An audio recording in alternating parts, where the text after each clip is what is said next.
Good morning students. Myself Himanshu Raj. और आज हम आप लोगों के बीच जनरेशन ऑफ कंप्यूटर को लेकर के आए हैं। आज हम लोग जनरेशन ऑफ कंप्यूटर को जानेंगे कि क्या होता है जनरेशन ऑफ कंप्यूटर।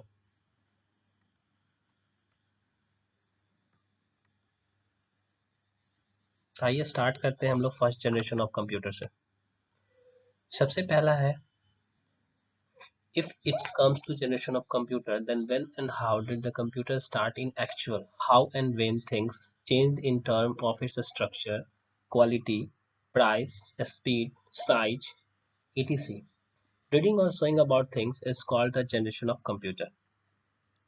अगर बात आती है कंप्यूटर की पीढ़ियों की, तो एक्चुअल में कंप्यूटर की शुरुआत कब से हुई, इसकी बनावटें क्या हैं, इनके गुण क्या हैं, इनकी कीमत क्या होती है, इनकी स्पीड कितने हैं, साइज इत्यादि चीज़ों में कैसे कैसे बदलाव कब और कैसे आता गया, इत्यादि चीज़ों के बारे में पढ़ना या दर्शाना ही कंप्यूटर की पीढ़ी कहलाती है।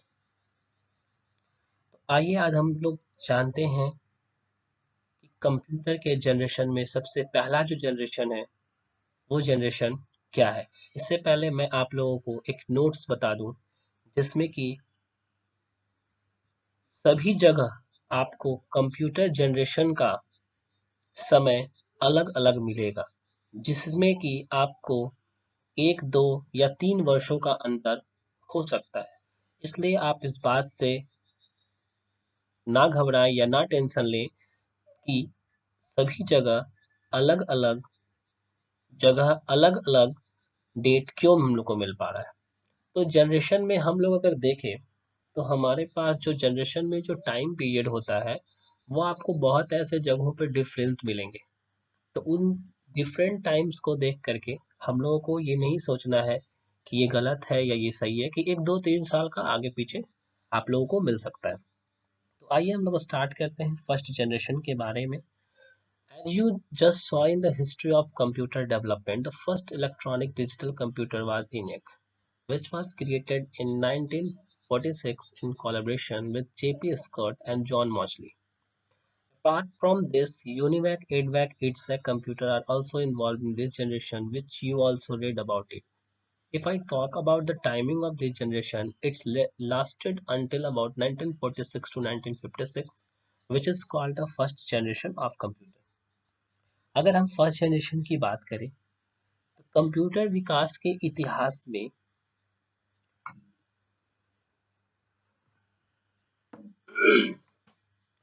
देखा गया था कि सबसे पहला इलेक्ट्रॉनिक डिजिटल कंप्यूटर इनियक था, जो कि जेपी स्कट और जॉन मॉशली के सहयोग से 1946 में तैयार किया गया था।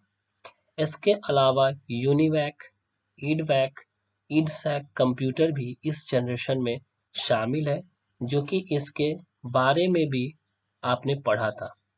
अगर मैं इस पीढ़ी के टाइमिंग की बात करूं तो ये लगभग 1946 से 1956 तक चला, जिसे हम फर्स्ट जनरेशन यानी प्रथम पीढ़ी के नाम से जानते हैं या प्रथम पीढ़ी इस कहा जाता है। इस पीढ़ी की कुछ विशेषताएं हैं, कुछ गुणवत्ता है, यानी क्वालिटी और characteristics of the generation, this generation. तो सबसे पहला है use of a vacuum tube in the switching device. It was much more delicate, less reliable, and larger in appearance. Third, a lot of air conductor were used in it. Fourth, magnetic drums were used for storage. Fifth, its speed was very low. And sixth, use of programming in machine language. Sixth, it used to be very expensive.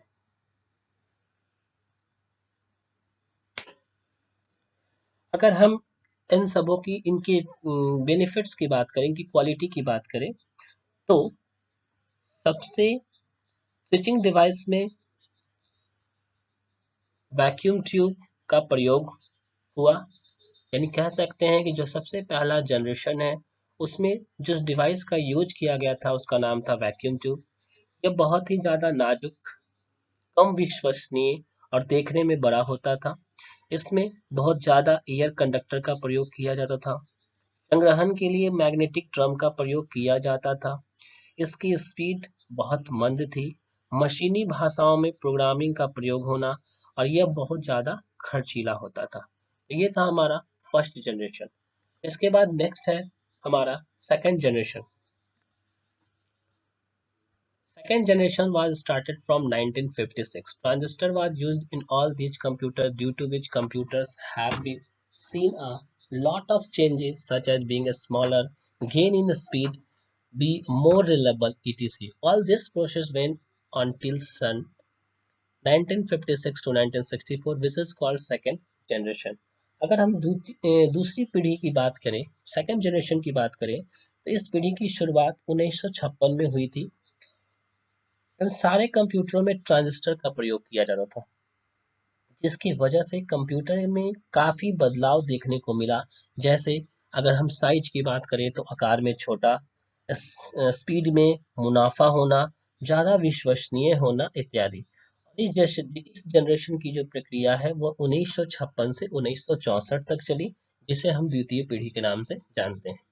इस पीढ़ी की अगर quality की बात करें, अगर characteristics की बात करें, तो less expensive than the first generation, प्रथम पीढ़ी से कम खर्चीला होना, smaller than the first generation and easy to maintain, प्रथम पीढ़ी से छोटा और रख रखाव में आराम, its speed is quite fast and reliable, अगर इसकी स्पीड काफ़ी तेज और विश्वसनीय योग्य, use of transistor instead of vacuum tube के स्थान पर जगह पर ट्रांजिस्टर का यूज करना, stronger and durable than the first generation, प्रथम पीढ़ी से ज्यादा मजबूत और टिकाऊ भी था। नेक्स्ट है हमारा third generation. This generation started from 1964 which lasted till 1964 to 1973. The third generation computer had very little width and IC was used in it. Integrated circuit. अगर हम तृतीय पीढ़ी की बात करें तो इसकी शुरुआत 1964 में हो गई थी, जो कि 1964 से 1973 तक चला।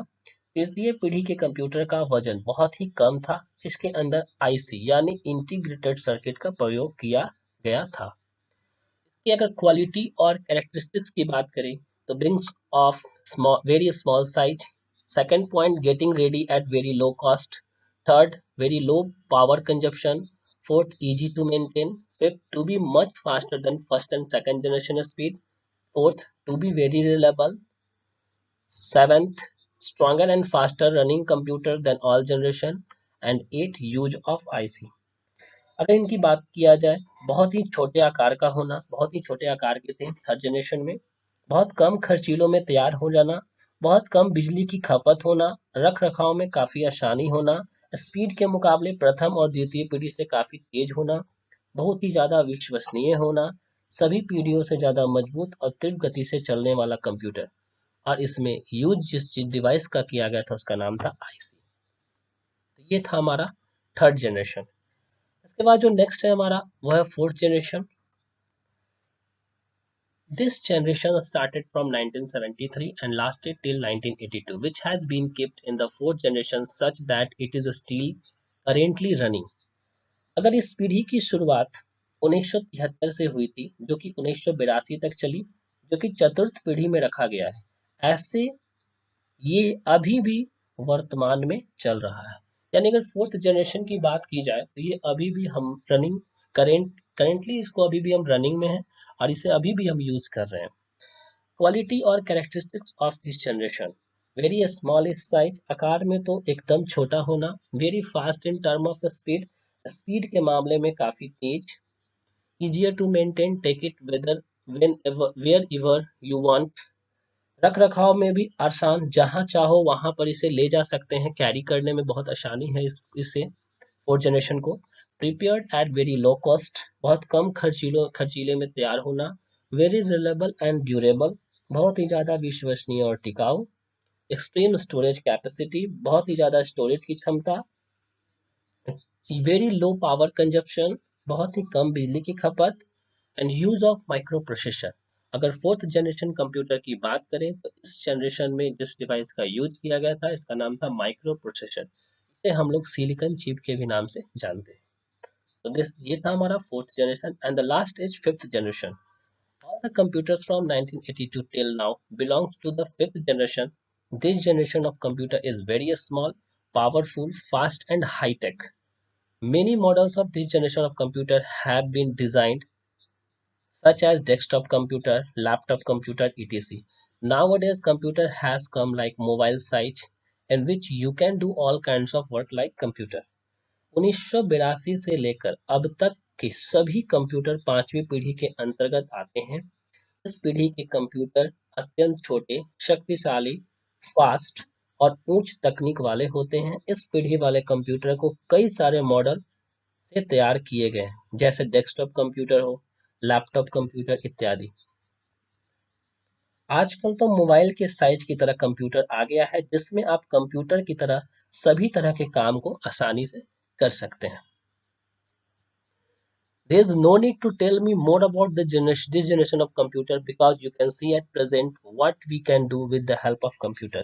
इस पीढ़ी के कंप्यूटर के बारे में मुझे और कुछ बताने की जरूरत नहीं है, या हम लोगों को इसके बारे में और कुछ जानने की आवश्यकता नहीं है, क्योंकि आप अभी वर्तमान में देश देख सकते हैं कि कंप्यूटर के मदद से हम क्या-क्या कर रहे हैं। तो ये था हमारा पांचों जनरेशन ऑफ कंप्यूटर, जिसके बारे में हम लोग जाने हैं। इसके बाद नेक्स्ट जो हमारा सेशन होगा वो होगा इनपुट डिवाइस का। तो आज के लिए थैंक यू, धन्यवाद।